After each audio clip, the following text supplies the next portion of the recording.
देखिए, पहलगांव का जो हमला है कायराना हमला है और पाकिस्तान की निराशा को दर्शाता है। ये आतंक एक दिन में नहीं जन्मा है। ये आतंक को जमाने के लिए वो जो कंगाल बन चुका पाकिस्तान है, जिसके पास रोटी के लिए कपड़े के लिए पैसे नहीं है, कारतूस के लिए और स्टेन गन को चलाने के लिए उसके पास पैसे है।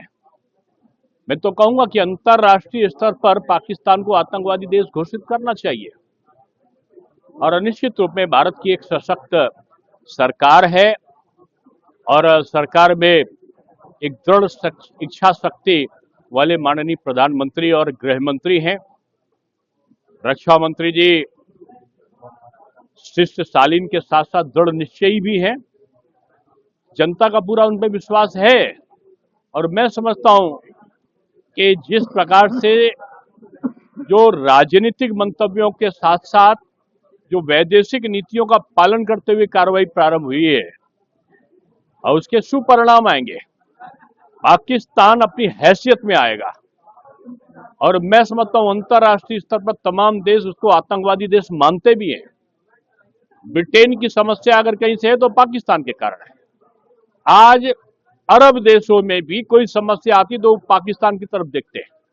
अमेरिका पाकिस्तान को आतंकवादियों का जन्मदाता के रूप में देख रहा है, तो मैं समझता हूं कि उनको दंड अगर कोई देगा तो भारत देगा।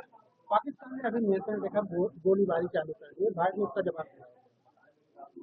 अब क्या है कि जब दीपक बुझने वाला होता है तो उसकी लौ बड़ी तेज से निकलती है। ये पाकिस्तानी तो हमारे एक शहर का मुकाबला करने की औकात नहीं रखते, तो ये भारत का क्या मुकाबला करेंगे। भारत शांत है लेकिन भारत कमजोर नहीं है।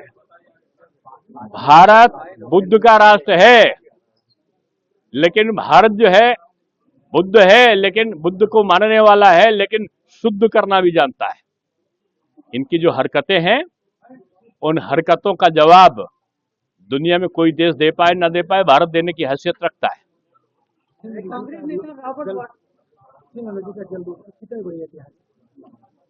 नहीं, देखिए, जो युद्ध में कहते हैं ना कि साम दाम दंड भेद, तो जो सामरिक महत्व की चीज से उनको कंगाल कैसे बना सकते हैं, कैसे उनको आर्थिक रूप में कमजोर कर सकते हैं। अब पहले जमाने के युद्ध नहीं होते, अब तो युद्ध आर्थिक बंदी से भी होता है।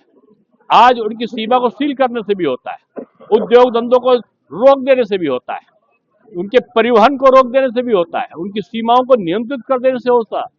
तो जो भी साम दाम दंड भेद भारत की वैदेशिक नीति आज दुनिया की सर्वश्रेष्ठ वैदेशिक नीतियों में से है। रावत वाड्रा को लेकर उन्होंने बयान दिया कि जो समाजों में आक्रोश था कि ये वो लोग हैं जो दुख में भी अपनी पार्टी का सुख खोजते हैं, कि अपनी पार्टी का लाभ खोजते हैं। ये क्या जाने कि भारत क्या है, कौन किसको संतुष्ट कर रहा है। उन्होंने राशन बंटते हुए नहीं देखा है।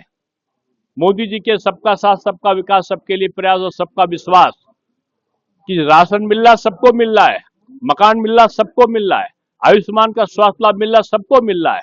कहां भेदभाव है? वाड्रा जी के घर में भेदभाव होगा? देश में भेदभाव नहीं है।